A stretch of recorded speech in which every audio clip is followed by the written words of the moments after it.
All right, welcome back, Scott. I'm Hey. Nathan. We are jumping into another book, and it is by the same author, Matthew Kelly, because I consider some of the books that he's written to be quite easy to read, simple concepts, and just kind of encouraging, motivating. So this time, and I actually think this is, well, 7 Levels of Institute is really good. Yes. But if there would be another better book that he wrote, it would be Rhythms of Life. The Rhythm of Life, sorry. So we are jumping into this. We just want to intro it. I actually thought I would read you this first, like, I don't know what you call it. It's not a poem or anything, but there's there's this little snippet that I Yes. guess moment of inspiration. Yes. Wait, where is it? I've got to find it now. It's in the beginning. There it is. Okay. It doesn't even have a page number. But he says, "Do not let your life be like a shooting star which lights up the sky for only a brief moment. Let your life be like the sun, which always burns brightly in the heavens, bringing light and warmth to all those on earth. Let your light shine." Sounds like Matthew chapter 5. I don't know if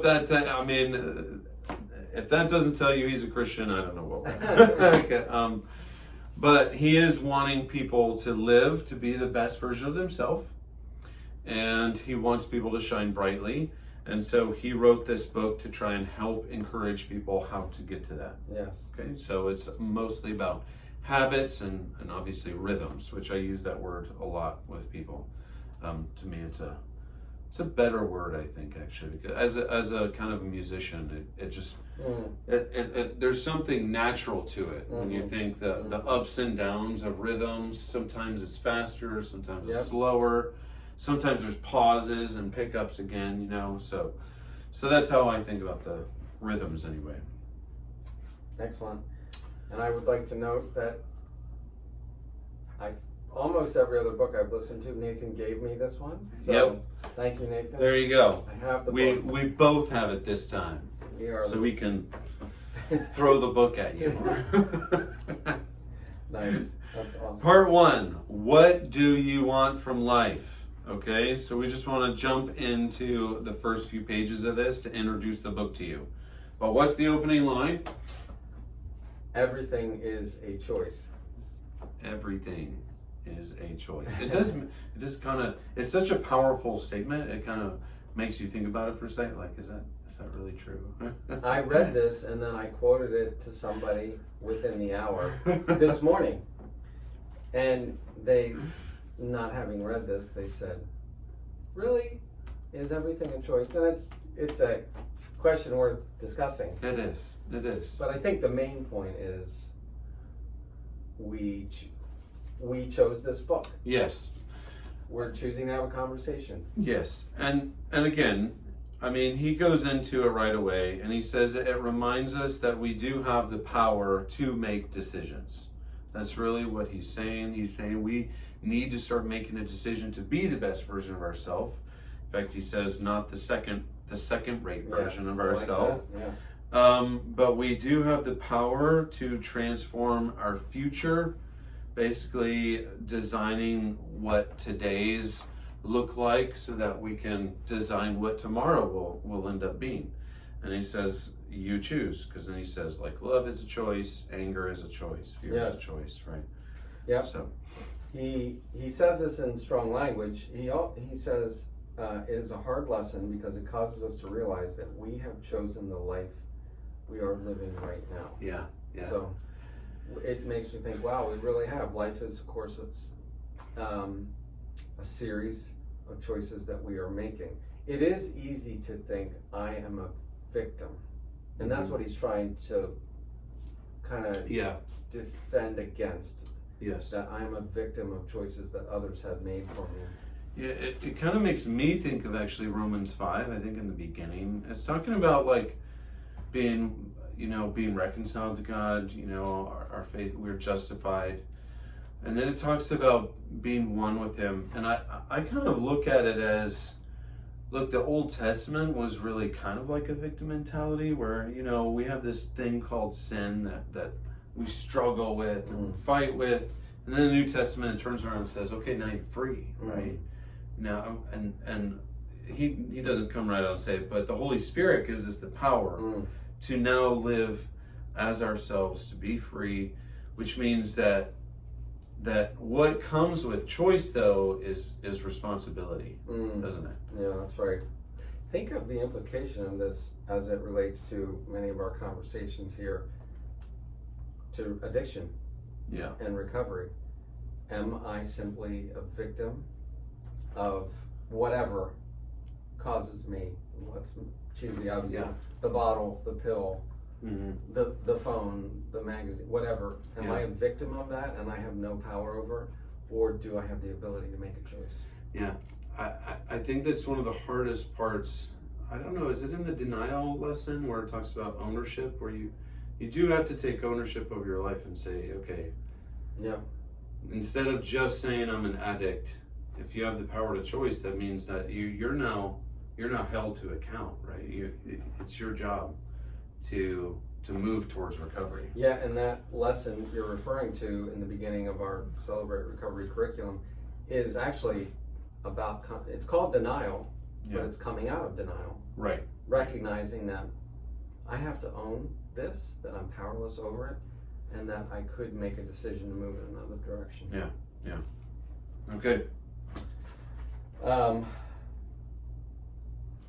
At the end, he says, the very last sentence, learn to master the moment of decision, which of course would be every moment, and you will live a life uncommon. Hence the analogy of being the sun versus just being a shooting star. Yeah. All right. Good stuff.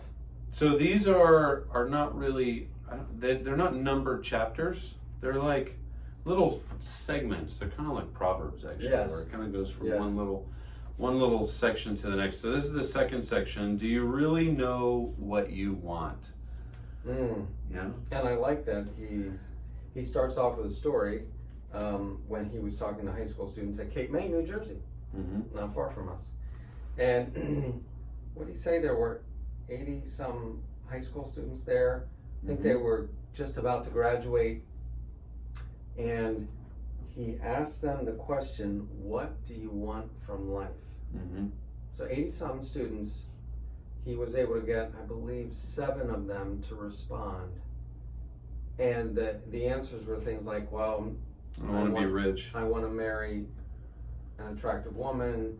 I want to marry a husband. I want to be happy. I want to be rich.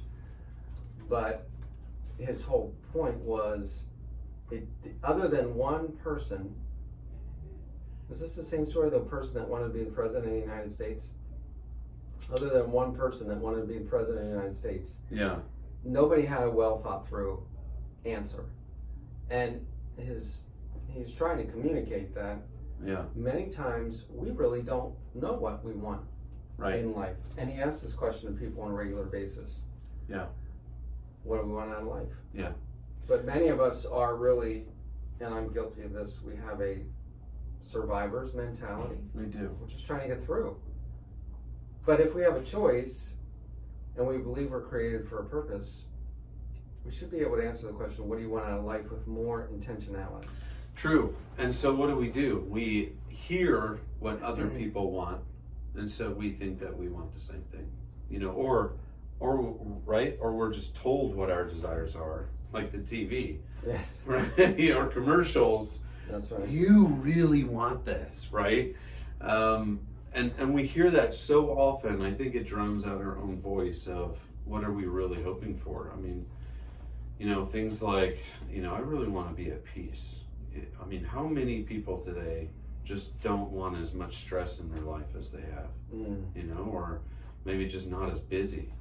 But so what does that mean they want in life? It's amazing that so many people are looking all around for that question to be answered. Yeah. So, by the way, one of his answers to the students about finding the right mate, he said, so I explained that the best way to attract that kind of person, the kind of person they wanted to marry, was to become that kind of person. Yeah. Great advice. That's right. person who knows that they want to become the best version of themselves, and a person who realizes that they're an agent. They're an independent agent, not independent of God, but God's given them the ability to make choices. Mm-hmm. Yeah.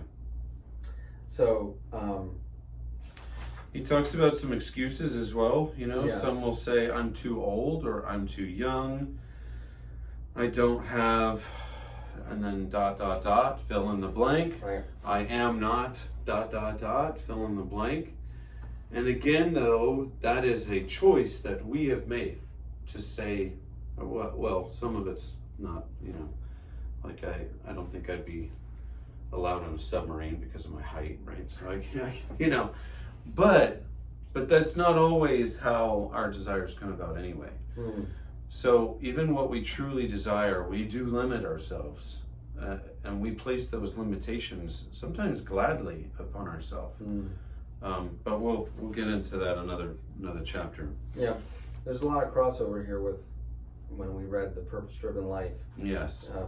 He says, be assured if you don't know where you are going, you are lost. You were definitely not going to get there. Very quickly. And then he had like 2 pages worth of people who did amazing things. There was a few things that I was pretty shocked by. Yeah. Like, I didn't know Mother Teresa was only 40 years old when she founded the Missionaries of Charity. I'm 40, so I was like, oh, there you go. Yes. Plato was 20 years old when he became a student of Socrates. I mean, Bill Gates founded Microsoft at 19. I knew he was young, but I had forgotten that. I mean, we're talking, some major names, of course, and he's not trying to just spout off the famous people.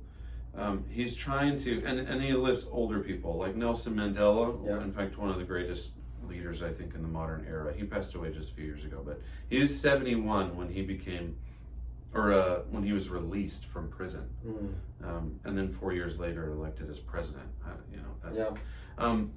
So he goes through people with their ages and what they've done, and just show that they didn't put those limitations on themselves. That's right. Yeah, right after he lists, man, there must be 40 or so names here.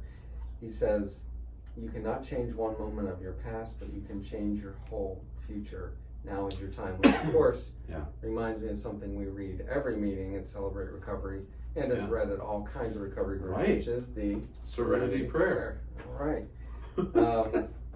Help me to accept the things I cannot change, and change the things I can, and the wisdom to know the difference. And the things you cannot change are the actual events that happened in the past, although you can change your perspective about them. Yes. The things you can change, which is definitely your future, right? Wisdom to know the difference. But anyway, he's got some good suggestions. The first one being start a notebook. Yes. And just start dreaming again. Yeah. People really think dreaming is kind of it's sort of like for children, and it's meant for just, when you're on vacation and you throw off a daydream. But truly, I do think the dreams that are most in tune with who we are is God-given. A dream like how many people have you counseled? How many people have you done premarital counseling? How many people are you hearing and their stories? Some of those dreams that cause us to think, man, I'm changing the world for people, for these people, right? And I do think that God gives us those strengths to match up what we're supposed to do as well. So absolutely, I think dreams are very important. Yeah. So dreams would be a great step. His point is, dreams would be a great step towards knowing what we really want. Yeah, and I think knowing what we want comes also when we're one with Christ too, because that brings clarity. It also brings alignment with us. We're not meant to live apart from Christ. So of course that enables us to point all of who we are, strengths and everything. So anyway, I am excited about the book though. Indeed. So hopefully you'll join us for the rest of them. Or especially, of course, Celebrate Recovery on Monday nights here at Christ Community at 7 p.m. Although, I don't know if you should start telling them dinner now. We've been doing dinners at 6. Yeah, so. Love to have you. All right. So thank you guys for watching, and we'll see you then. See you next time.